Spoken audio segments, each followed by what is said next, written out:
Ciencia Fresca.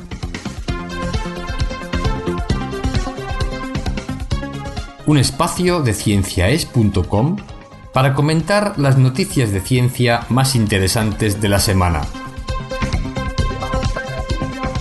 Con Jorge Laborda Fernández y Ángel Rodríguez Lozano.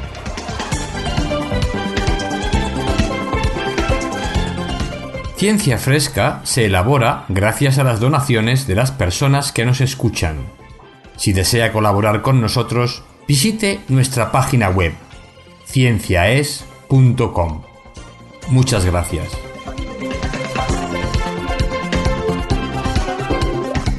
Hola, buena ciencia, amigos de Ciencia Fresca. Una semana más estamos aquí, como siempre, Ángel Rodríguez Lozano, allí en Villanueva del Portillo. ¿Qué tal, Ángel? Pues bien, se me acaba de caer un libro encima. Empezamos bien, pero no te ha caído una cabeza ni nada, ¿no? Está bien. No me ha caído en la cabeza. Vale, pues menos mal. Bueno, y aquí saluda Jorge Laborda en Albacete, como siempre, y tenemos un nuevo programa de Ciencia Fresca hoy, en donde vamos a hablar de, como siempre, 4 noticias que han llamado nuestra atención en estas 2 semanas. Y empiezo yo hoy, me parece, Ángel. Sí, por supuesto, tú empiezas. Bueno, pues voy a hablar de 2 noticias. Una que a lo mejor ya, en fin, seguramente habrá aparecido en medios de comunicación, pero como siempre aquí en Ciencia Fresca vamos a intentar darle un poco más de profundidad a la noticia y ver realmente de qué va. Y es la noticia de que el ibuprofeno parece afectar a la salud de los varones. Han hecho un estudio, unos investigadores daneses y franceses, sobre el estado hormonal de los hombres que están tomando ibuprofeno. Y este estudio revela, ya veremos, que el consumo continuado de este analgésico altera la fisiología normal de los testículos y conduce a un estado denominado hipogonadismo compensado. Luego hablaremos de lo que es el hipogonadismo compensado. Bueno, qué peligro. Muy interesante. Sí, bueno, efectivamente es un peligro porque el ibuprofeno es consumido quizás de manera excesiva, como ya ha aparecido también en algunas noticias. Y la otra noticia de la que voy a hablar la podemos titular Biotecnología para la activación selectiva del sistema inmune, que es algo que realmente los inmunólogos llevan persiguiendo durante mucho tiempo.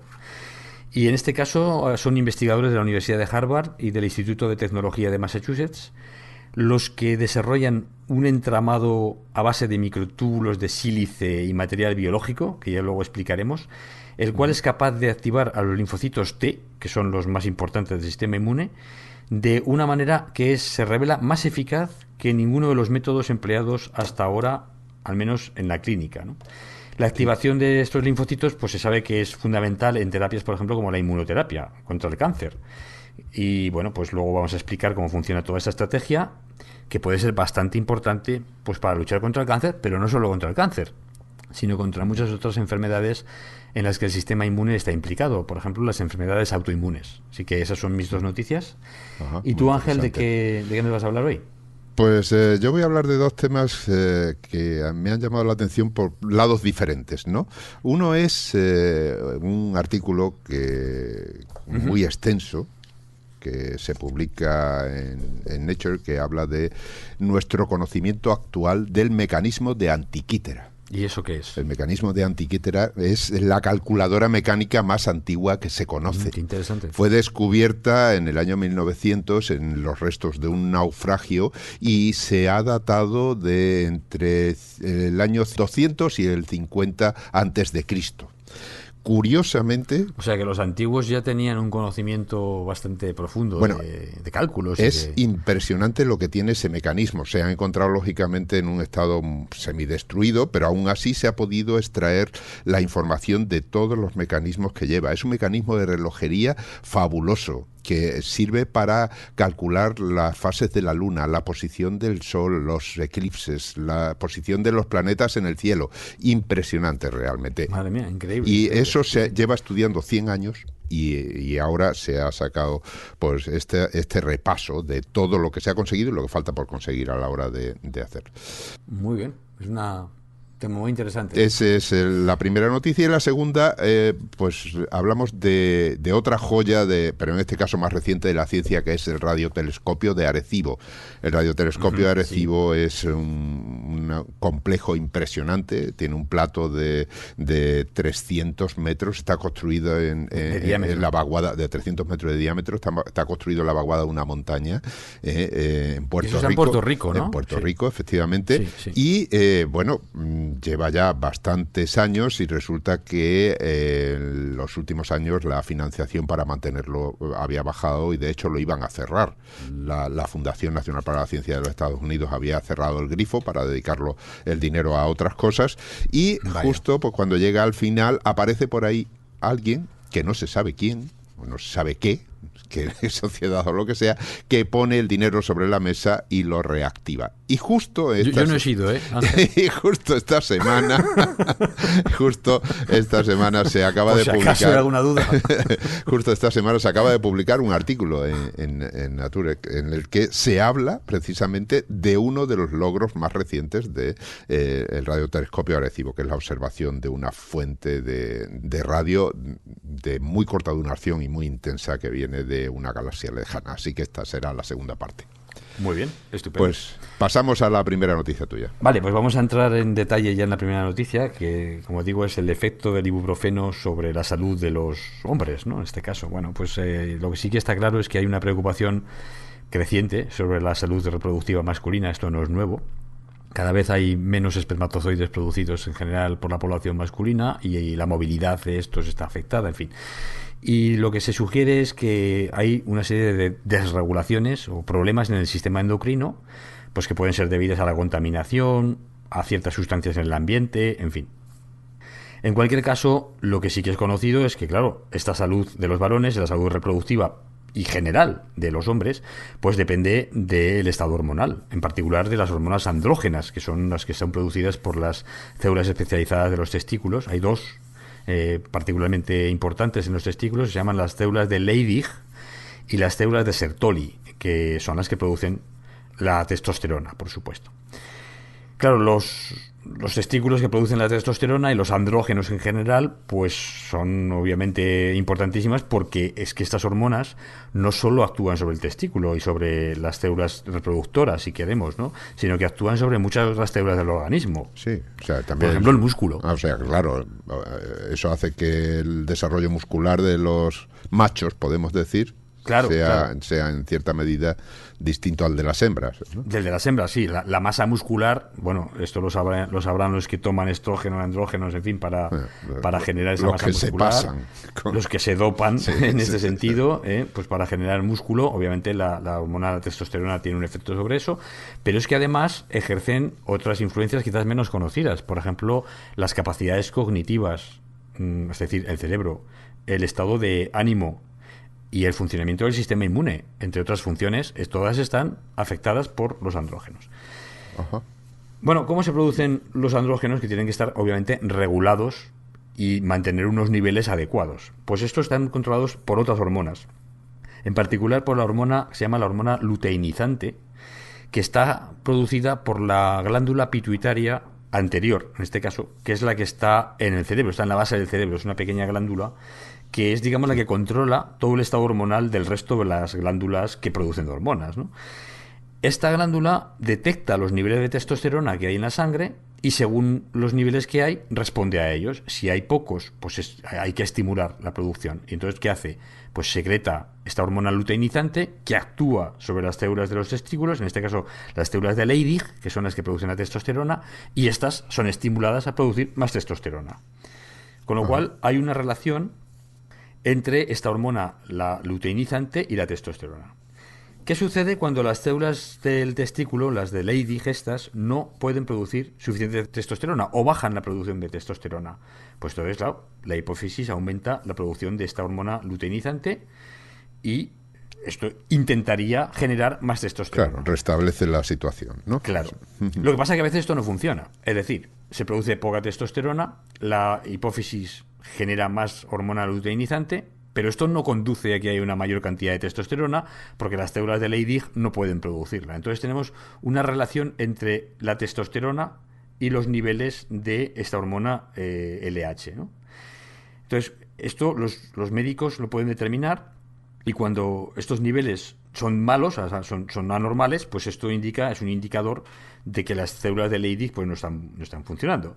O sea que cuando hace falta más hormona luteinizante para mantener unos niveles normales de testosterona, es decir, las células, digamos, del testículo ya no pueden generar testosterona de manera normal, hace falta más hormona de la hipófisis, entonces entramos en un estado que es lo que se llama el hipogonadismo compensado. Ajá. ¿Eso qué es? Las gónadas, obviamente, son los órganos sexuales. Hipogonadismo quiere decir que están funcionando por debajo de lo normal. Hipo significa más abajo. Ajá. Y compensado, ¿qué quiere decir? Que se compensa de una manera. ¿Cuál es la manera? En este caso, se aumenta la producción de la hormona luteinizante, y este aumento de esta producción me compensa el bajo funcionamiento de las gónadas, ¿no? En cualquier caso, esto ya es un signo de que algo no va bien. Hay un desorden endocrino, claro, lo cual me puede conducir a la infertilidad, bueno, a disfunciones sexuales, claro, una de las disfunciones más preocupantes para los varones, me temo, depresión, que puede ir obviamente asociada con todo esto, pero no solo esto, enfermedades coronarias y también enfermedades autoinmunitarias, como digo, por ejemplo, la artritis reumatoide o incluso la diabetes, que son enfermedades autoinmunitarias. Y bueno, ¿y esto qué tiene que ver con el ibuprofeno? Esta introducción es, lo digo para que se entienda, que resulta que ha habido varios estudios anteriormente que ya han revelado que los analgésicos y los antiinflamatorios, pues si los dábamos durante el embarazo, ya resultaban en efectos antiandrogénicos. Es decir, estas sustancias ya parecían afectar a la producción hormonal o a los efectos de las hormonas masculinas, y esto incluso me podían generar malformaciones congénitas. ¿Solo a las masculinas? En este caso, sí, parece que al menos lo que los estudios indicaban era que eran efectos antiandrogénicos. No sabemos en las mujeres si esto era así o no. Posiblemente también, pero por alguna razón se han enfocado en los hombres. No sé exactamente por qué. En cualquier caso, lo que no se había estudiado era el efecto de estos analgésicos en los varones adultos. Es decir, se había estudiado durante el embarazo, pero no en el adulto. Bueno, pues lo que han hecho ahora un grupo de investigadores daneses y franceses es estudiar el efecto del ibuprofeno, que es uno de los analgésicos más utilizados, sobre el equilibrio hormonal de los hombres. Y hacen una serie de pruebas que las llevan tanto con hombres, digamos, con pacientes, con gente que toma ibuprofeno, como con explantes de tejido testicular en el laboratorio, o como con células que son capaces de producir andrógenos también en el laboratorio. Y bueno, pues hacen este estudio donde yo creo bastante profundo, porque lo hacen de tres maneras, ¿no? Como digo. Entonces, en primer lugar, hacen un estudio clínico con pacientes que toman ibuprofeno. Y bueno, lo que encuentran aquí es que el ibuprofeno definitivamente que afecta al equilibrio hormonal de los hombres que lo toman, porque los niveles de testosterona y además un producto que se deriva de ella, del metabolismo de la testosterona, que es el 17-beta-estradiol se llama este producto. Bueno, pues esto parece que están normales, los niveles son normales, no hay menores niveles, pero cuando analizan los niveles de la hormona luteinizante, ven que son superiores. Es decir, que estos hombres que están tomando ibuprofeno, para mantener unos niveles de testosterona normales, necesitan aumentar la producción de la hormona luteinizante. O sea que realmente la cantidad de testosterona no ha bajado. O sea, lo único que ocurre es que de alguna manera se ha activado el mecanismo de recuperación, como si hubiera bajado. Claro, como si hubiera bajado. Es decir, para mantener los niveles normales hace falta acelerar la producción de testosterona, que las células ahora mismo que la producen no la producen de manera normal. O sea, ha bajado. Pero como se acelera esa producción, como se incrementa por la hormona luteinizante, al final los niveles no bajan. Al final los niveles se mantienen, claro. Pero claro, esto si lo mantenemos mucho tiempo, ¿qué sucede? ¿O qué puede suceder? Que al final la hipófisis tampoco es capaz de producir suficiente hormona luteinizante. Claro. Y al final, claro, digamos que se cansa de estar produciendo esta hormona en exceso y entramos ya en un hipogonadismo que ya no sería compensado. Sería un hipogonadismo sin compensar. Es un sistema de control, pero es un sistema de control puntual. Si está funcionando continuamente, pues al final algo deja de funcionar, claro. Claro. Bueno, la relación, además de estas hormonas, pues se incrementó. Es decir, lo que hacen es estudiar bueno, la toma de ibuprofeno durante 14 días de manera continuada y la estudian de 14 días a 44 días, ¿no? Y entonces lo que ven es que cuando analizan la cantidad de hormona luteinizante en la sangre, pues está incrementado un 23% a los 14 días, pero se ha incrementado ya un 33% a los 44 días. Ahí es donde paran el estudio. Ajá. Claro, no sabemos si uno sigue tomando ibuprofeno todos los días durante un año, pues a lo que eso puede conseguir, ¿no? Claro. A lo que puede... O sea, que eso está por averiguar todavía. El estudio lo han hecho un poquito corto, en el sentido de que, bueno, sí. 44 días de estudio, la gente que toma ibuprofeno posiblemente lo toma, la gente que lo toma de manera continuada, ¿no? Aquí estamos hablando de gente que toma esto de manera continuada, ¿no? Claro, eso te iba a decir, porque al fin y al cabo... Me duele ahora no sé qué, me duele la cabeza y me tomo uno. Lo normal es tomar uno cuando a uno le pasa algo, pero luego deja de tomarlo. Claro, estás hablando de una situación extrema. Claro. Y bueno, entonces esto es lo que ven en los hombres, digamos, en pacientes vivos. En un segundo estudio lo que hacen es exponen a explantes testiculares, es decir, zona de tejido testicular, un trozo de tejido de testículo que viene de donantes, pues de gente que tiene cáncer de próstata, ha tenido una operación, o donantes de órganos, y son capaces de extraer estos explantes, los ponen en el laboratorio y los tratan con ibuprofeno, digamos, ¿no? Ahí en el laboratorio. Y analizan qué pasa con la producción de hormonas 24 horas y 48 horas después. Bueno, pues lo que confirman estos estudios es que efectivamente cuando trato estos explantes con ibuprofeno se produce una disminución de la producción de hormona. Así que esto está comprobado. Claro, está comprobado.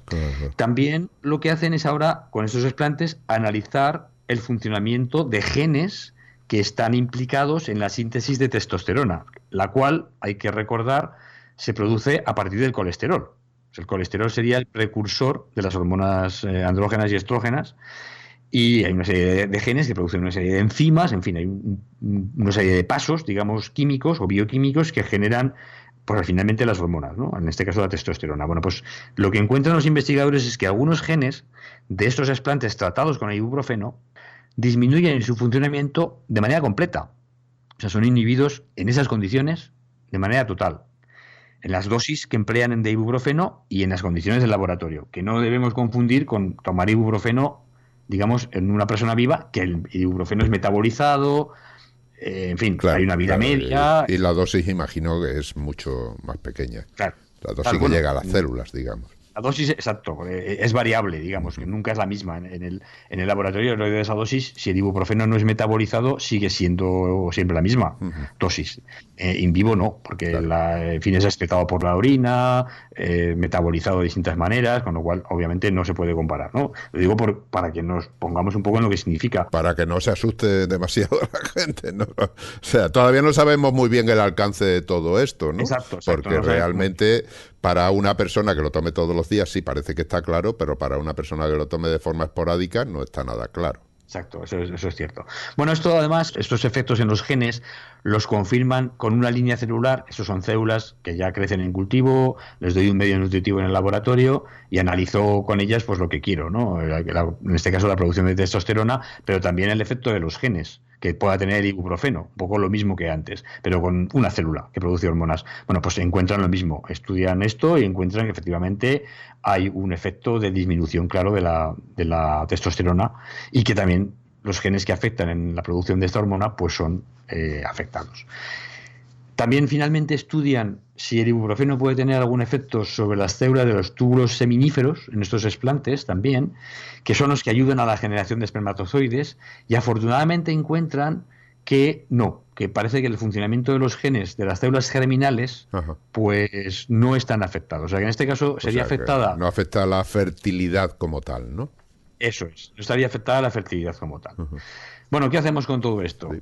Pues nada, esto simplemente pues nos da una señal de alarma de lo que ya realmente todo el mundo teníamos que conocer, ¿no? Y es que los fármacos pues hay que tomarlos de manera, en fin, que lo que nos diga el médico, de manera controlada, no tomarnos más de lo que sea necesario, pero ni ibuprofeno ni de nada. Claro, no abusar, sobre todo no abusar. Claro, todos los fármacos tienen efectos secundarios que lo que hay que hacer es minimizar, claro.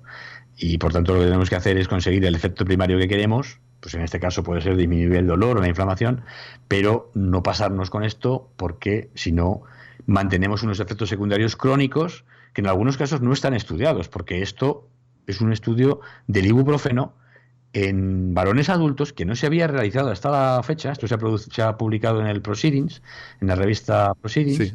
Y no se había realizado hasta la fecha, a pesar de ser un fármaco elemental. O sea, la Organización Mundial de la Salud lo tiene entre los fármacos, digamos, esenciales, que lo emplean millones de personas todos los días. Por ejemplo, los atletas de élite son uno de los que más lo emplean, precisamente pues quizás para evitar esos dolores musculares de entrenamientos y demás, y que todavía no se sabía que todo esto era posible que pasara en la persona adulta, ¿eh? Con lo cual, no todos los fármacos, desde luego, sabemos todo de ellos, y seguramente que habrá efectos secundarios pues insospechados o no estudiados todavía en muchos de ellos. Claro, a mí lo que me llama la atención del estudio es que sea, como tú decías, tan corto el periodo que se ha estudiado, ¿no? Que siendo algo tan importante y tan utilizado, quizás convendría ampliarlo. Sí, bueno, lo que pasa es que en este caso habría que haber seleccionado personas que estén tomando esto durante mucho tiempo y analizar qué ha pasado. Porque claro, si yo les administro a personas un fármaco durante lo que sea X días, a otros les doy un placebo, tengo que controlar esto, claro. Unos reciben ibuprofeno, otros placebo. Y empiezo a ver que hay una serie de efectos perniciosos, pues obviamente no me parece que sea ético. Claro, utilizar a personas de cobayas, ¿no? Efectivamente, utilizar a personas de cobaya. Entonces, estos estudios en humanos tienen sus dificultades por todos estos problemas, lo cual me parece muy bien que las tengan, ¿eh? Porque sí, si no, claro, lógico, tú dices, claro. Empleamos a las personas de cobayas sin decir ni lo que les estamos haciendo, y eso evidentemente pues no está bien. Porque claro, obviamente hay que tener en cuenta pues todas las consideraciones éticas, ¿no? Y a lo mejor esa es una de las razones por las que el estudio pues se ha parado a los 44 días y ya no ha habido, bueno, pues más continuidad. Pero bueno, en cualquier caso, los datos encontrados parecen indicar que si seguimos tomando ibuprofeno de manera continuada, pues posiblemente los problemas con los que nos encontremos sean mayores, ¿no? Claro. No, es una llamada de atención que habrá que seguir estudiando, evidentemente, ¿no? Y que lo importante es siempre la misma historia, y es no abusar ni de como tú has dicho, ni de ningún medicamento en sí. Salvo, claro, habrá siempre casos en los que no habrá más remedio, ¿no? Muy bien, estupendo. Pues, si te parece, pasamos a tu noticia ahora de este mecanismo de Antiquitera tan interesante. Vamos a hacer un viaje esta vez hacia el pasado, sí, y hacia el mundo antiguo para hablar del mecanismo de Antiquitera. Como dije al principio, se trata de un artilugio realmente impresionante. Se encontró en el año 1900, unos buceadores encontraron ahí en el fondo, junto a la isla griega Antiquitera, pues se encontraron que aparecían los restos de un naufragio antiguo, ¿no? De hecho, apareció ahí una escultura a la que le faltaba un dedo, fue lo que le llamó la atención. Ese naufragio, pues, era de un barco bastante grande que había sufrido pues un accidente, evidentemente no se sabe cuál, pero es una zona donde suele haber bastantes rocas semisumergidas, y ahí los barcos antiguos solían dejarse la piel más de una vez, ¿no? Bien, pues empezaron las excavaciones y se recuperaron una serie de cosas de ellos, entre ellos monedas, había piezas de cerámica, sí. Había esculturas, había joyas, y aparece entre ellas una pieza curiosísima, ¿no? Realmente es una pieza de bronce, por lo que estaba muy oxidada y se recuperó a trozos, pero se veían claramente pues una serie de ruedas dentadas que ya indicaban que ahí había un mecanismo, el que fuera. Digamos, esa pieza pues se recuperó por trozos y ahora mismo está en el Museo de Atenas, y desde entonces se está estudiando. Lo primero que hicieron fue intentar datarlo, ¿no? Para datarlo, pues algunas de las monedas que iban en el mismo barco las pudieron recuperar y vieron que el año en que se acuñaron pues fue alrededor del 60 antes de nuestra era, antes de Cristo, ¿no? Así que ya por lo menos había una fecha de como mínimo, sí, pues que hace ya más de 2000 años. Más de 2000 años tenía. Cuando empezaron a analizar los restos que quedaban, esas piezas dentadas, pues se dieron cuenta de que era un mecanismo de relojería. Es un mecanismo que además tenía dos tapas metálicas que tenían una serie de inscripciones.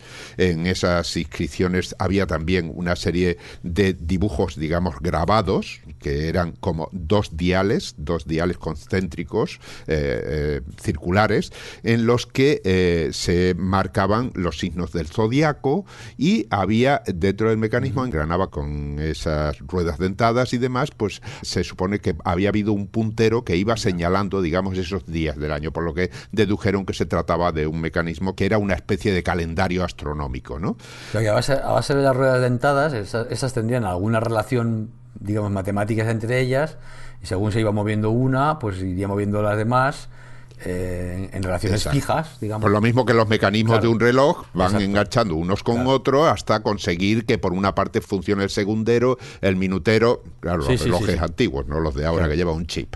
Y de esa manera, pues cada una de las agujas lleva un ritmo diferente. Bueno, pues precisamente dentro de esas divisiones que había de los 12 signos del zodiaco, se marcaban los días del año del calendario de 365 días que ya se utilizaban los egipcios entonces. Entonces ahí aparecen ya una serie de indicaciones que permiten saber que es un calendario. Pero luego descubren también que uno de los pivotes que van a parar a esas ruedas dentadas, al centro, que sería el equivalente al segundero o minutero de un reloj que hemos dicho, pues aparece ahí una opción que es una especie de radio que acaba en una bolita que es blanca y negra, que representa la luna, y por lo tanto que se va moviendo, a medida que va moviendo, va girando y va representando las fases de la luna.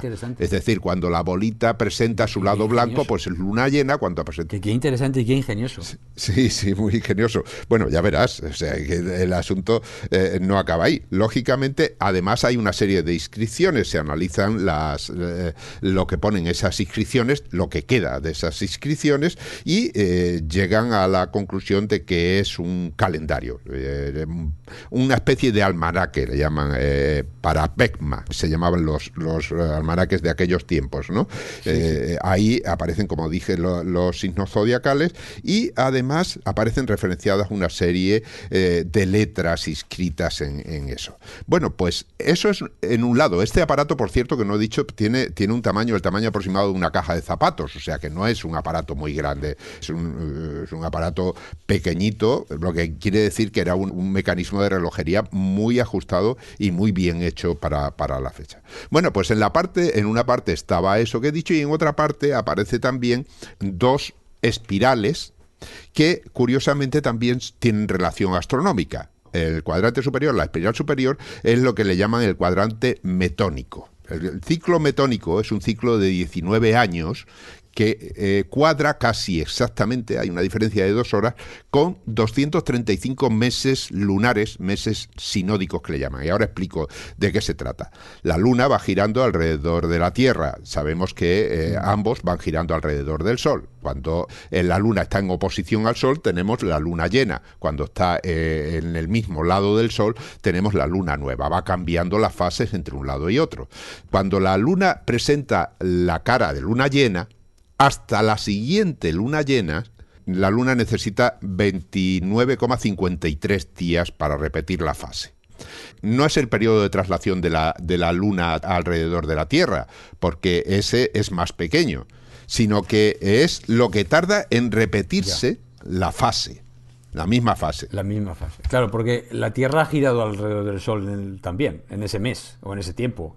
Y entonces la Luna ha tenido que girar un poquito más para presentarnos también la misma. Claro, eso es fácil de entender. Por ejemplo, imaginemos que está la Luna en un mes determinado, de tal manera que vemos luna llena. Como la Tierra se va moviendo alrededor del Sol, en esa misma posición astronómica, es decir, que si nosotros miramos la Luna y nos fijamos en una estrella que hay detrás, la estrella sería la misma. 3 meses después estaría precisamente, a lo mejor en cuarto menguante. Claro. Es decir, estamos mirando la misma estrella, pero ha cambiado la fase. Quiere decir eso que los ciclos de luna llena no coinciden con los ciclos de rotación alrededor de la Tierra. Bien, pues Cuando se calcula, cuando se hace un cálculo, si se multiplica esos 29,53 días por 235, que sería el número de meses, al final coincide la posición otra vez, es decir, volvemos a tener la luna llena en el mismo punto, en el mismo lugar del cielo. Inicial. Claro, y esto se llama cuadrante metónico. Cuadrante metónico, por eso, porque a partir de ahí podemos empezar a contar, porque es un ciclo que se repite. Otros 235 meses sinódicos, son 19 años después, volvería a repetirse el ciclo. Bueno, pues esto aparece en ese cuadrante. Ese cuadrante... O sea, aparece en el mecanismo. El mecanismo ese cuadrante que decíamos que es... Los antiguos ya sabían que esto pasaba. Es un mecanismo en espiral en el que van pasando los 19 años, esos 19 años del ciclo metónico. O sea que eso servía evidentemente, ¿para qué? Pues era un conocimiento muy útil para las actividades agrícolas, para los rituales, para las cuestiones de navegación, todas estas cosas. Claro. Bien, no queda el asunto ahí, sino que además por ahí existen una serie de marcas en las que se habla de los juegos que se realizaban en la época helénica, como son los juegos de olímpicos, había otros juegos, los juegos de la corona, que se guiaban por las fases de la luna y todas estas cosas. Bien, pues todo eso estaba marcado en ese mecanismo. Vamos a seguir avanzando, porque hay más. Además, existe otra figura en la que viene representado no ya los 235 meses sinódicos que decíamos que corresponde a ese ciclo metónico, sino otro ciclo que se llama el ciclo de Saros.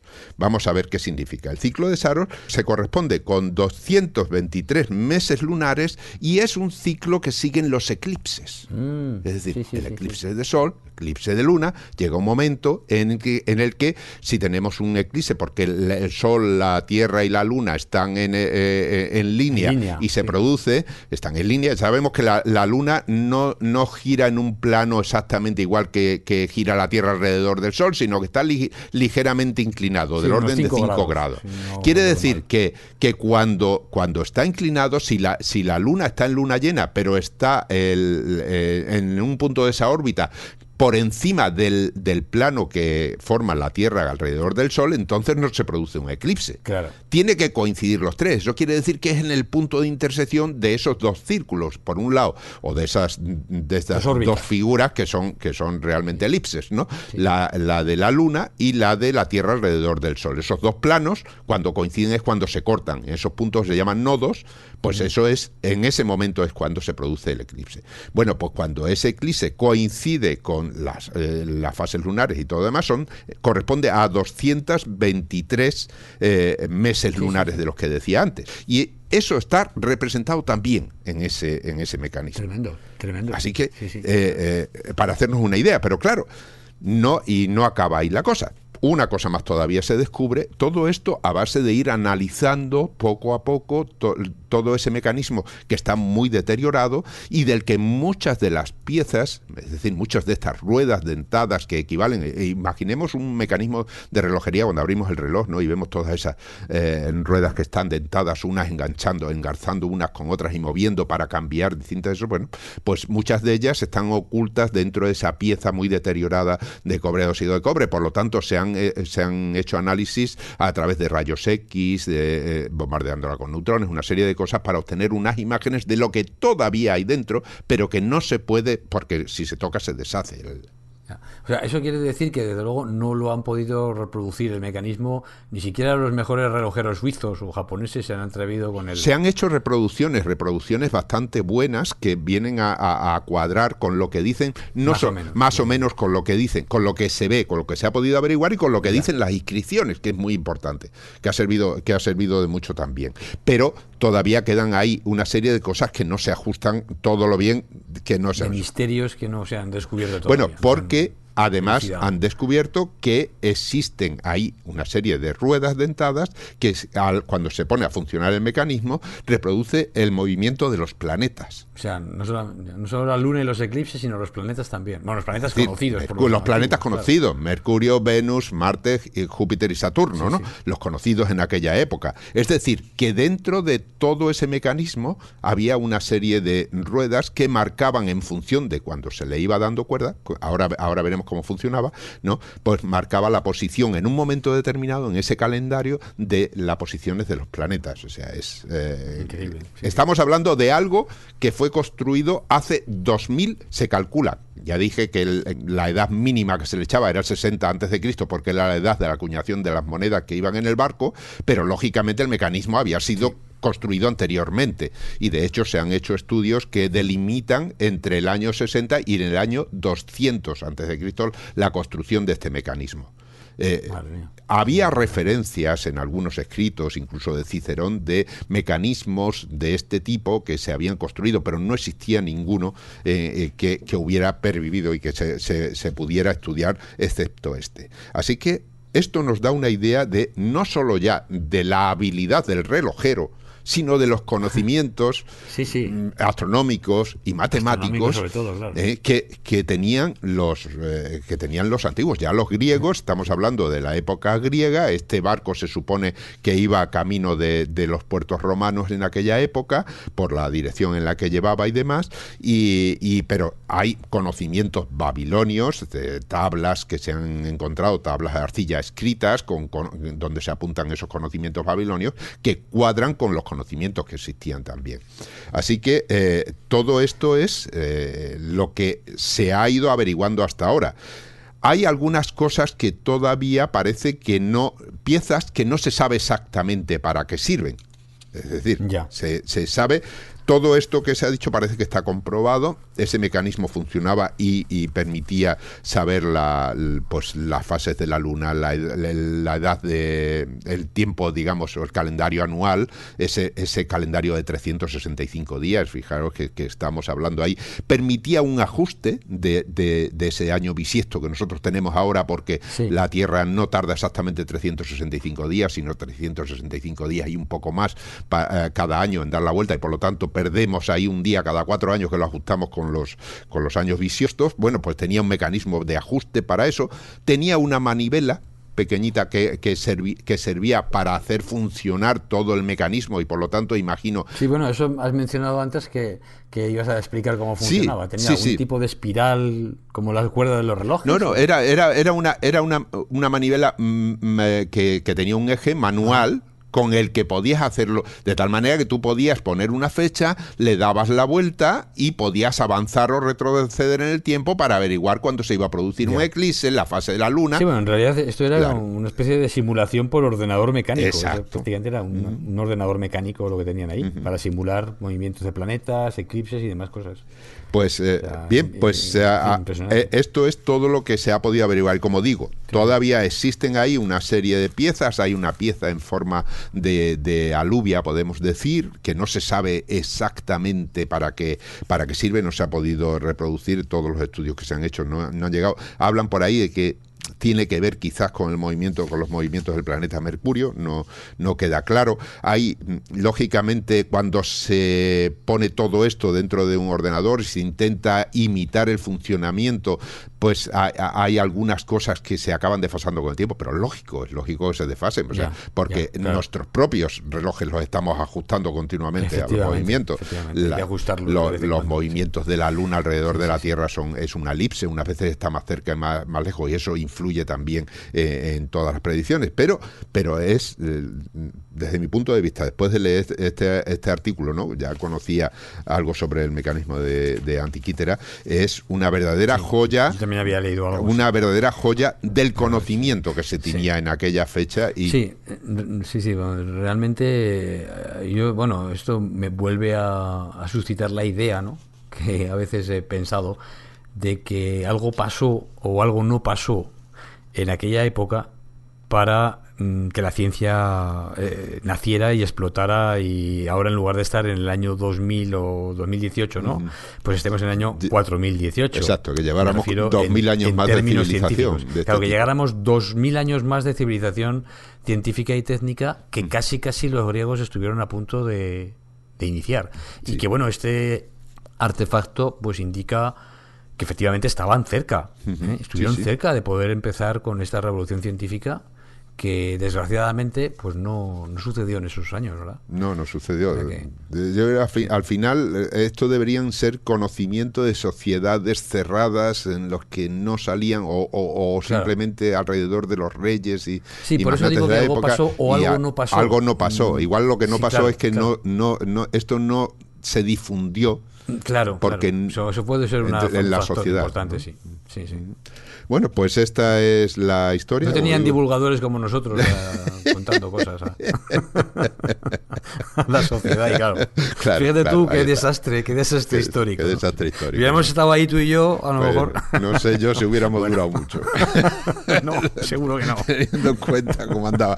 Porque ahora, al fin y al cabo, pues nos quedamos con más o menos dinero, pero perdían la cabeza. Sí, efectivamente. Muy bien. Bueno, pues este es el tema. Estupendo. Como digo, es un artículo que se publica en Nature. Es el Departamento de Física. Está escrito por Seiradakis, del Departamento de Física de la Universidad Aristotélica de Tesalónica, en Grecia, y la Escuela de Física y Astronomía de Cardiff, en el Reino Unido. Bueno, pues hasta aquí la historia del mecanismo de Antikythera, aunque volveremos a hablar de ella, seguro. Fascinante, muy bien.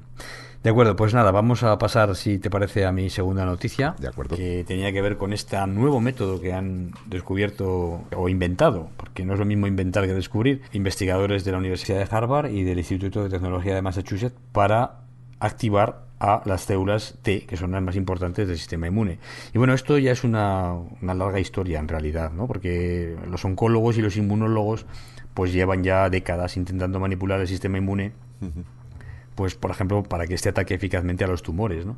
Y de hecho la inmunoterapia antitumoral es un área de investigación muy activa ahora, que ha tenido bastante avance, es muy prometedora. Y bueno, esto es así porque claramente es conocido que muchos tumores son mantenidos a raya y eliminados por la vigilancia natural del sistema inmune frente a las células que se transforman en tumorales, ¿no? Y por ejemplo, una evidencia clara es el SIDA. Las personas que tienen SIDA tienen también, aparte de tener infecciones oportunistas, desarrollan tumores que las personas sanas no desarrollan prácticamente nunca. Uh-huh. Y no las desarrollan prácticamente nunca porque su sistema inmune obviamente se lo impide. En cuanto el sistema inmune de estos pacientes de SIDA pues deja de funcionar correctamente, esos tumores se desarrollan. O sea que claramente hay evidencias de sobra que indican que el sistema inmune mantiene a raya los tumores. Lo que pasa es que los tumores, en muchos casos, desarrollan estrategias que engañan al sistema inmune e impide que éste los ataque. Y entonces, claro, ahí tenemos que saber e investigar cuáles son esas estrategias y qué mecanismos tiene el sistema inmune para activarse. Y bueno, pues lo que ha pasado ahora es que de alguna manera ese conocimiento permite a otras células, que yo llamo las células, bueno, lo llama todo el mundo, ¿no? Las células nerviosas, uh-huh. Las células nerviosas del cerebro de los investigadores, pues ahora pueden desarrollar o secretar al mundo, si queremos, estrategias inteligentes contra los tumores que están basadas pues en el conocimiento tanto de qué hace la célula tumoral para manipular el sistema inmune, como de lo que hace el sistema inmune para atacar a la célula tumoral. Vale, o sea, se ponen del lado de las células del sistema inmune y entre todos intentamos vencer al enemigo, ¿no? Sí, bueno, es lo que digo yo a veces, que los virus, las bacterias y tal, pues hay antibióticos, están en el mundo natural, son sustancias que producen, qué sé yo, los hongos, la penicilina, ¿no? Uh-huh. Bueno, pues ahora hay otro organismo, hay otro tipo de células que son las células nerviosas, otra vez, que secretan al entorno sustancias que pueden ir contra las bacterias o contra los virus. Por ejemplo, un antibiótico sintético o un fármaco que va contra el virus, un antiviral. Eso es una sustancia que ha sido secretada, entre comillas, por las células nerviosas. O sea, de gente obviamente inteligente y preparada que ha sido capaz de sintetizarla, de fabricarla y de secretarla al medio exterior, en forma de píldoras, de inyecciones o lo que tú quieras, ¿no? Bueno, en cualquier caso, esto es lo que está pasando. Y una de las estrategias que sean obviamente inteligentes, que se está empleando ya con éxito, es bastante reciente esta, es la que se llama la transferencia celular adoptiva.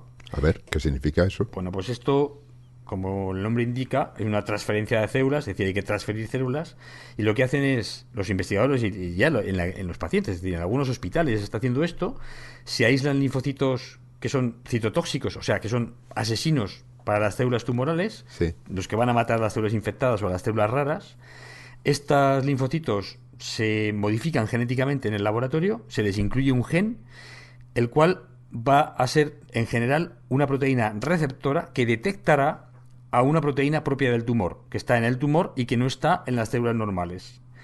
Estos linfocitos, una vez modificados, son activados para que maten y son reintroducidos en el paciente. Entonces, como tienen una proteína que va a detectar al tumor y como han sido activados para matar, pues van a ir a matar a las células tumorales. O sea, realmente es un poco lo que están haciendo. Sí, muy interesante. Lo que pasa es que, claro, para que esto sea eficaz, pues lo tenemos que activar. Y tenemos que activarlos de manera, digamos, correcta. Y el problema es que esto es complicado, porque los linfocitos T requieren en condiciones normales el concurso de otras células del sistema inmune que se llaman las células presentadoras de antígenos. Y estas células son las que les dan todas las señales y todo el entorno necesario para que la célula T se active, se convierta en asesina, porque normalmente la célula T no es asesina, menos mal, porque si no sería un peligro. Claro, o sea, podría atacar a cualquier célula. Claro, entonces esto está muy regulado. Y las células las convierten en asesinas, son las células que presentan antígenos y le dicen, sí, mira, me he encontrado con este antígeno, este es un antígeno que proviene de un virus o de una célula infectada que hay que matar, y aquí están todos los factores. Le pasa la información de qué célula hay que matar. Eso es. Y además le activa, es decir, le da factores de crecimiento que son los que van a poner el linfocito, digamos, lo van a reproducir y lo van a armar para que tenga, bueno, pues todas las capacidades asesinas necesarias, ¿no? Entonces, claro, manipular estas células presentadoras de antígeno, pues es una complicación más. Hay pocas y tienen que ser además las específicas de la proteína que lo quiero poner al linfocito para que mate al tumor. Entonces esto, pues es complicado. Entonces, ¿qué ha pasado? Pues que se han desarrollado sistemas de nuevo artificiales para activar a los linfocitos T. Hay uno que está basado en microbolitas, son unas bolitas pequeñas de un polímero, sobre las cuales se pueden poner pues las moléculas, digamos, que el linfocito T necesita para ser activado. Entonces, lo que se está haciendo en la clínica, esto es lo que se llaman las dinobits, o bits es el nombre en inglés de perlitas pequeñas, microperlitas, podemos llamar, pues esto es lo que se está empleando para activar a los linfocitos T y luego introducirlos en los pacientes. ¿Qué pasa? Que es un problema, esto no es muy eficaz y además hay que luego, después de activar a los linfocitos T, hay que separarlos de las bolitas, porque no les puedo inyectar al paciente las bolitas estas con los linfocitos T. Así que todo es un problema, una serie de problemas que hay que superar. Sí, complicado. Bueno, entonces, ¿qué hacen los investigadores ahora? Pues se intentan inventar otro sistema. Y lo hacen a través de unos nanotubos o microtubos de sílice que tienen unos poros en su superficie. Es decir, esto ya hay una tecnología que permite manipular ese tipo de materiales para generar poros en la superficie de los túbulos que se generan, y esto, claro, aumenta mucho la superficie, ¿no? En este caso lo que hacen es generar tubos mesoporosos. Mesoporosos quiere decir que tienen una talla de poro media, meso significa medio.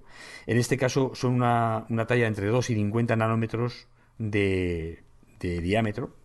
Los tubos. Sí, los tubos no, los tubos son tubitos, digamos, pequeñísimos, microscópicos, hay que ver al microscopio, los cuales en la superficie tienen estos poros. Ajá, vale. Que son, ya te digo, de una talla de 2 a 50 nanómetros. Nanómetro es la milmillonésima parte del metro, ¿no? O sea, o la millonésima parte del milímetro. Bueno, ¿qué hacen con los tubos? Como es un material poroso y absorbente, lo tratan con todo aquello que es necesario generar para, o sea, que la célula T se active. Claro, en primer lugar, sabemos ya, o sea, los investigadores saben que las células T se tienen que activar, o los linfocitos T se tienen que activar con contacto con otra célula, como acabo de decir. Y el contacto tiene que ser con membranas celulares. Entonces, tiene que haber un contacto. ¿Qué hacen? Pues con estos microtúbulos porosos, los utilizan de soporte para una capa lipídica similar a la de la membrana. Es decir, los tratan con lípidos que van a generar una bicapa lipídica alrededor del tubito, alrededor de este microtúbulo, ¿vale? Una membrana que va a ser como una imitación de la membrana de la célula, ¿de acuerdo? O sea, como si fuera una célula. Como si fuera una célula, o una parte de la célula. Además de eso, saben que los túbulos pueden absorber, con D, absorber en la superficie, pues factores de crecimiento, proteínas. Entonces los cargan con un factor que es fundamental para el desarrollo de las células T, que se llama la interleucina 2, que es conocido desde hace ya décadas y que efectivamente es como una especie de factor de crecimiento, de hormona de crecimiento para las células T.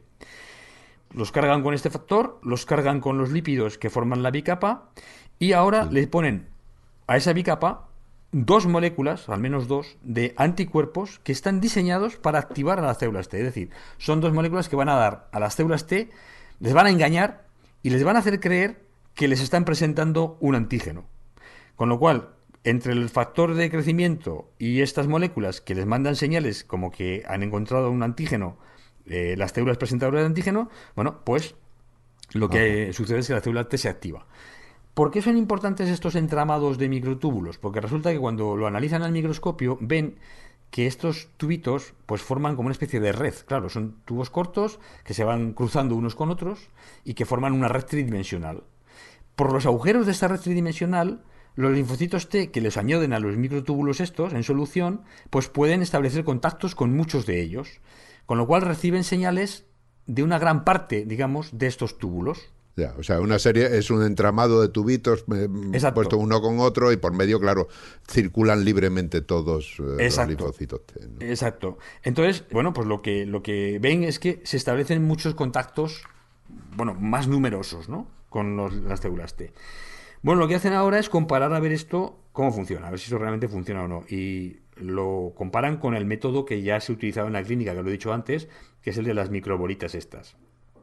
Bueno, pues encuentran que este método es de 2 veces a 10 veces más eficaz, dependiendo de diferentes parámetros que el que se emplea en la clínica, con lo cual realmente puede ser un método más eficaz, claramente más eficaz que el que se emplea ahora mismo. ¿Y esto se podría poner en cualquier parte del cuerpo o hay que ponerlo expresamente en el tumor? No, esto se puede poner en cualquier parte del cuerpo. Los linfocitos luego son metidos en la sangre. Claro, porque ahí aprenden y luego una vez que han aprendido, se trata de enseñar a los linfocitos a quién tiene que atacar, ¿no? Y luego ya se diseminan por todo el cuerpo. Exactamente. Sí, ellos ya se diseminan y cuando encuentran una célula que les muestra señales que tiene evidentemente la molécula contra la que tienen que reaccionar y atacar, entonces la atacan y la matan. O sea, aparte que son muy eficaces estos linfocitos, ¿eh? Un linfocito de estos puede matar hasta 1000 células tumorales uno solo, hasta que cae ya agotado, digamos, bueno, muere agotado. O sea, que es una eficacia de 1 a 1000. Sí. Con lo cual es realmente, vamos, uno de los métodos que si finalmente lo sabemos controlar y lo sabemos estimular bien, es muy eficaz. Uno de los más eficaces se calcula que va a ser de los más eficaces para el cáncer, ¿no? Y bueno, para que veamos que efectivamente esto funciona, que hacen para ver que esto puede funcionar contra tumores, los investigadores lo que hacen es, después de haber comprobado que efectivamente los linfocitos se activan, pues ahora utilizan unos ratones que están genéticamente modificados de manera que son inmunosuprimidos, o sea, no pueden rechazar ningún trasplante, ni pueden rechazar siquiera ninguna célula de ninguna otra especie. Es decir, son ratones a los que si yo les inyecto células humanas, no las van a rechazar. O si les pongo un trasplante, un órgano de otro ratón o de otra especie incluso, no lo van a rechazar porque no tienen linfocitos T. Entonces a estos ratones les ponen un tumor humano que no va a ser rechazado por lo que acabo de contar. No pueden montar una respuesta contra él. Y a linfocitos humanos los activan contra los antígenos del tumor, por este método. Y ahora esos linfocitos humanos los inyectan en el ratón. Y van a ver si los ratones que han sido inyectados con estos linfocitos activados, el tumor desaparece. Y efectivamente, estos ratones pueden ser hasta curados por estos linfocitos, que van a atacar al tumor humano que crece en este ratón. Qué interesante. Pues eso. Con lo cual, realmente, bueno, ahí tiene una prueba que en animales, por lo menos, esto funciona, ¿no? Y la investigación está en esa fase. Experimentación animal. Sí, está en esa fase ya. Sí, ya en un animal ya han comprobado que está ahí. Además han comprobado que en el animal no hace falta separar las células T del entramado porque este entramado es reabsorbido, digamos, por el cuerpo y no tienen que separarlas. Es decir, una vez que están activadas, lo inyectan directamente en el animal y las células T ya van a buscar a las células tumorales, los linfocitos T. Y bueno, pues esto lo han visto en ratones, ¿no? Pero no se contentan solo con esto. Lo que intentan hacer los investigadores es activar a células T de manera específica a las que yo quiera activar, que son, por ejemplo, pues un subgrupo determinado o una clase determinada. Por ejemplo, hay unas células T, que son las células T reguladoras, que en lugar de ir a atacar, en este caso al enemigo, lo que hacen es tolerar a lo que no tiene que ser atacado, es decir, a mis propias células. A veces, esto ya lo he contado muchas veces en el programa, el sistema inmune se nos vuelve loco y me empieza a atacar unas células del organismo. Me puede atacar las de las articulaciones, por ejemplo, y tengo artritis reumatoide. O me puede atacar a la mielina del sistema nervioso y tengo esclerosis múltiple. Bueno, se sabe hoy, cada vez está más claro, que hay fallos en las células T reguladoras que no se activan bien o hay algún problema allí. Bueno, pues podríamos intentar activar a esas células T solo y inyectarlas en los pacientes que tengan estos problemas, para intentar que las células que están atacando a nuestro propio organismo ahora, con esas células T reguladoras, pues estas células T reguladoras frenen ese ataque y esta enfermedad, obviamente, pues sea curada, ¿no? Es decir, que nos cure la artritis o que nos cure la esclerosis múltiple o otro tipo de enfermedades autoinmunes de las que hay una buena colección. Bueno, pues esto lo han visto en el laboratorio, que sí que han sido capaces de activar a subgrupos específicos de células T. Muy interesante. Pues esto lo hacen, le añaden a los microtúbulos ya las moléculas, ya no anticuerpos, sino las moléculas concretas que tienen las células presentadoras de antígenos, con antígenos concretos que saben que son las que van a activar estas células, y han sido capaces de ver que efectivamente esto podría funcionar. Con lo cual, pues tenemos una nueva tecnología, en fin, la biotecnología realmente, esto ya no es que sea ciencia, esto realmente es tecnología, es aplicar los conocimientos básicos que se han ido adquiriendo a lo largo de los años en muchos ámbitos, por ejemplo, en la generación de estos microtúbulos, en la generación de los poros de un tamaño determinado, en la formación de las bicapas lipídicas, en cómo funciona un linfocito T, en fin, todo esto se combina en una nueva tecnología, ¿no? Impresionante. Que me permite ahora pues manipular, bueno, pues en este caso la naturaleza, si queremos, en este caso de las células T, ¿no? Sí.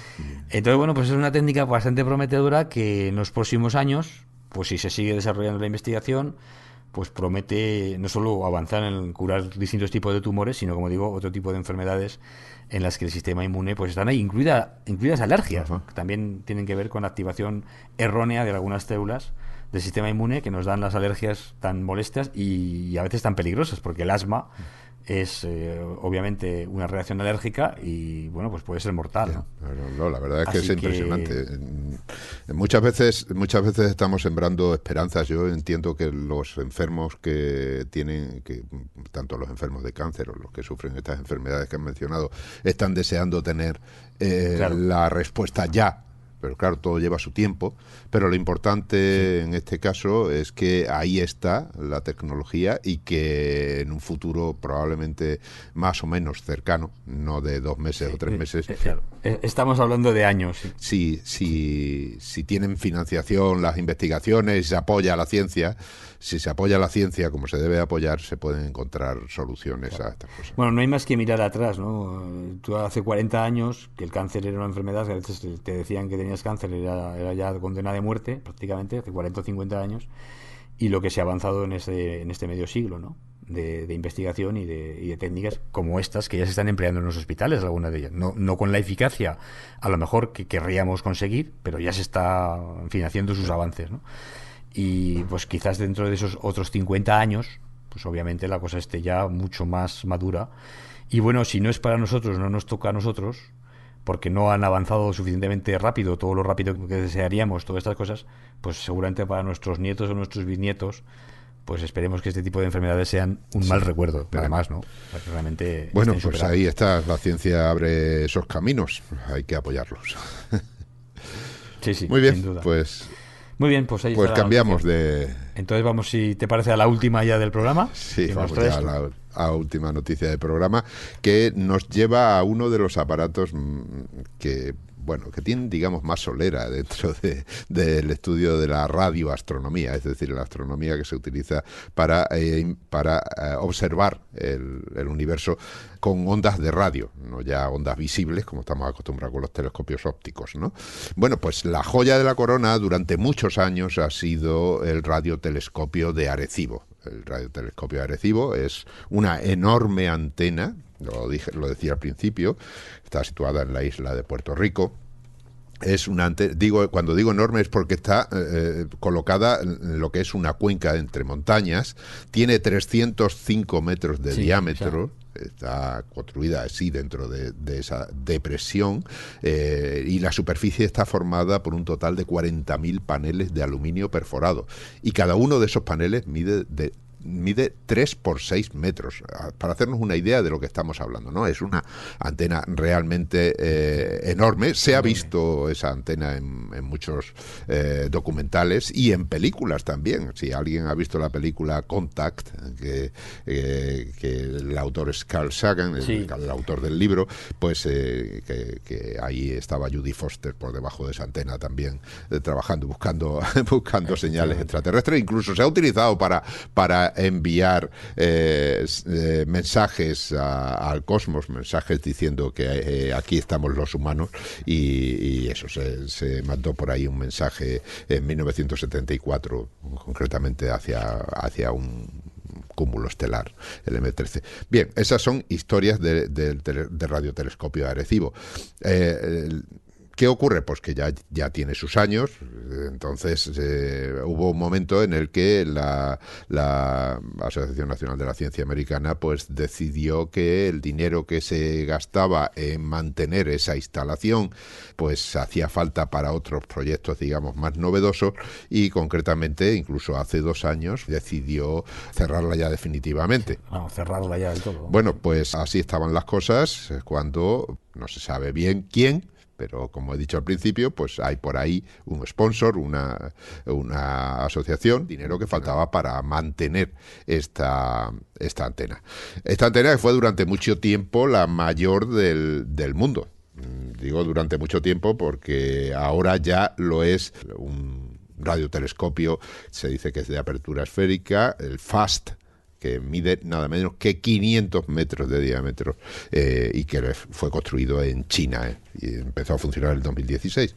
Pero bueno, pues lo importante de este radiotelescopio, que, bueno, como otros datos para los que le gusten echarse las manos a la cabeza cuando se habla de toneladas y metros y demás, pues el receptor, solo el receptor que existe sobre la plataforma y que está sujeto por una serie de cables tendidos, pesa 900 toneladas y está suspendido a 137 metros en el aire, por cables, y se sujeta sobre 3 torres de hormigón que están a los lados del plato. Bueno, pues al final parece ser que se ha salvado, pero mira por dónde, no solo se ha salvado, sino que además sigue proporcionando información y datos importantes respecto al universo que nos rodea. Y concretamente en esta semana en la revista Nature se ha publicado un artículo firmado por el astrónomo Daniel Micheli de la Universidad de Ámsterdam y sus colegas, en el que habla de una investigación que se ha hecho en una señal misteriosa.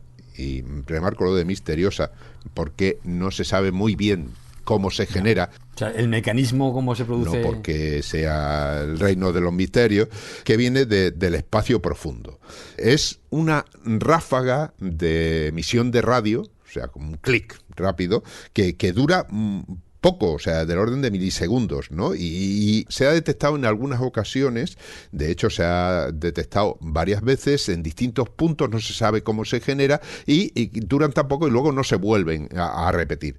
Pero precisamente una de las fuentes, una que está situada en la dirección de la constelación El Auriga, y que se ha podido determinar que procede de una galaxia que está situada a 3.000 millones de años luz. Pues sí, 3.000 millones de años luz ya está lejos, y que fue detectada por primera vez en 2012. El nombre que se le da es FRB 121.102.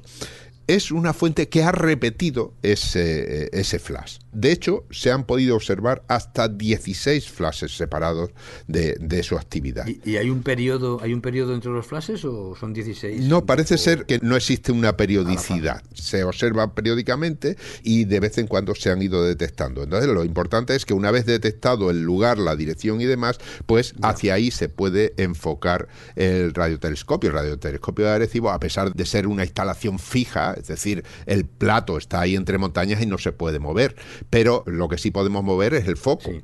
Entonces, si el foco lo echamos hacia un lado, podemos concentrar las ondas que nos llegan de una dirección. Entonces, ahí hay un margen de unos 40 grados alrededor del cénit que le permite sondear una parte importante del cielo terrestre de esa zona que está muy cerca del ecuador. Entonces, se puede cubrir una amplia zona del cielo.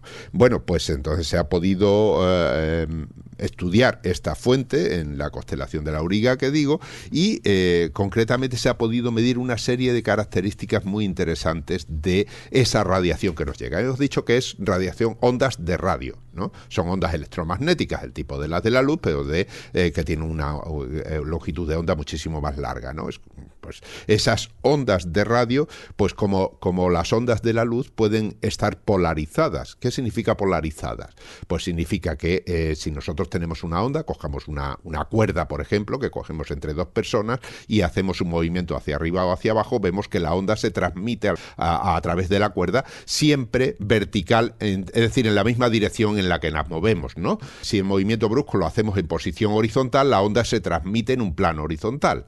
Bueno, pues eso es la polarización, es decir, la polarización quiere decir que la onda nos puede venir fundamentalmente haciendo sus vibraciones en una dirección y no en otra.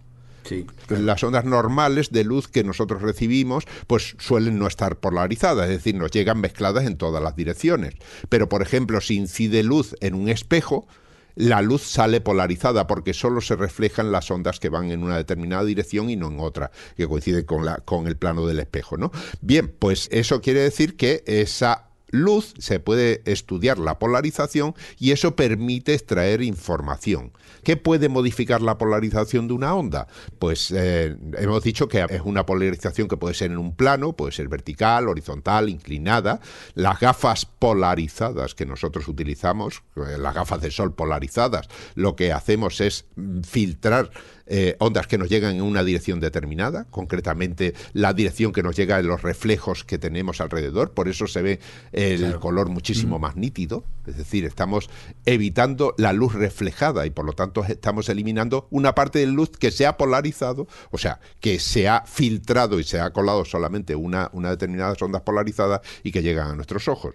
Bien, existe polarización, he dicho, en cualquier plano y también existe polarización en espiral, es decir, que la polarización va cambiando como si fuera una espiral a medida que avanza la señal.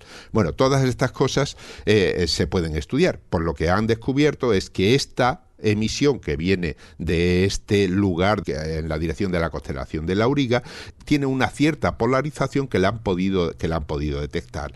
Esta polarización, que le llaman polarización o rotación de Faraday, es muy grande y es una polarización que se produce cuando la emisión electromagnética atraviesa campos magnéticos muy fuertes. Es decir, que cuando atraviesa un campo donde hay un magnetismo muy fuerte... Porque al fin y al cabo la luz es un campo electromagnético, ¿no? O sea, son ondas electromagnéticas. Un campo electromagnético, pues ahí deja reflejado, es como una muestra de identidad de por dónde ha pasado esa onda electromagnética. O sea, que el campo magnético, digamos, que orienta a las vibraciones del campo electromagnético. Y entonces lo polariza. En una determinada dirección y por eso se polariza la luz. Bien, pues entonces esta detección es la que ya permite...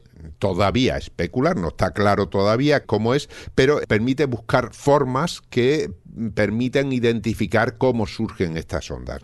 Entonces sospechan los científicos que se trata de una estrella de neutrones, es decir, una estrella ultradensa, que ya lo hemos explicado muchas veces, ¿no? Es como un átomo gordo, ¿no? que realmente tiene las dimensiones a lo mejor de 20, 30 kilómetros o más, pero tiene una masa comparable a la del Sol, y que además hay unas estrellas de neutrones de este tipo que giran muy rápidamente y tienen campos magnéticos muy intensos, pero tan intensos que reciben un nombre que se llama magnetares. De magnetismo. Entonces, lo que piensan es que, de alguna manera, esta es la huella digital magnética, lo que ha quedado impreso en esa onda que se ha recibido de uno de estos cuerpos.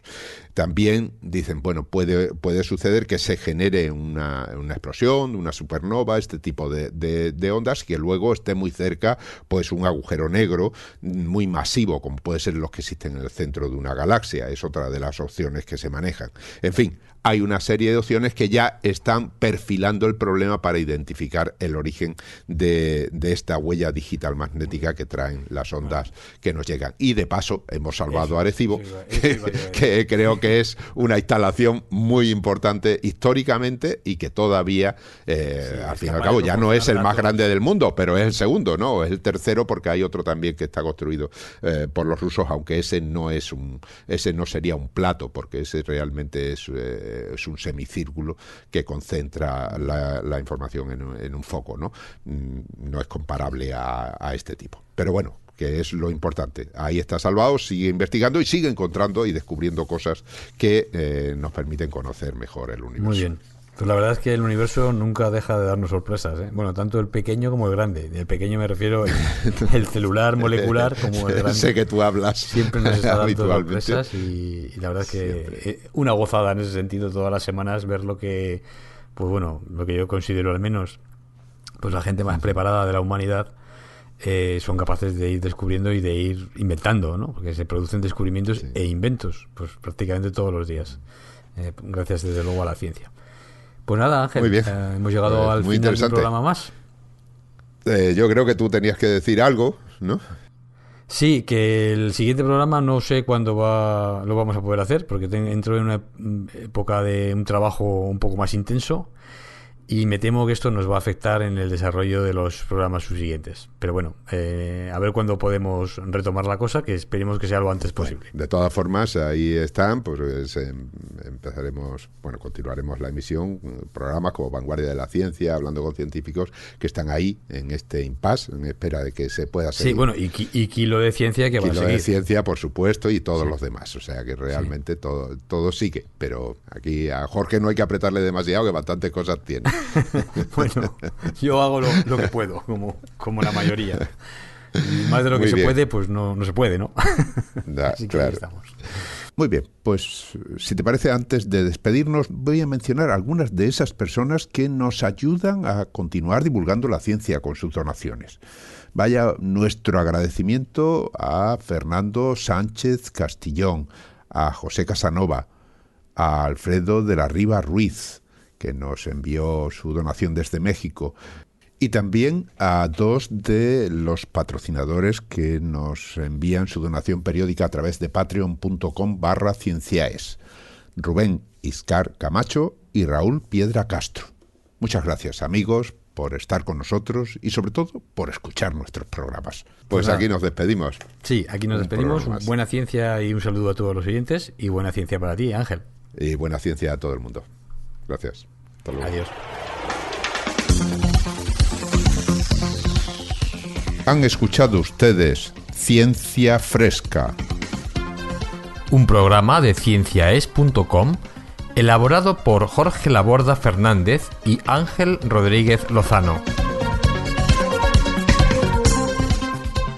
En nuestra página web cienciaes.com les ofrecemos información adicional y la más amplia colección de programas de divulgación científica en español. cienciaes.com. Ciencia para escuchar.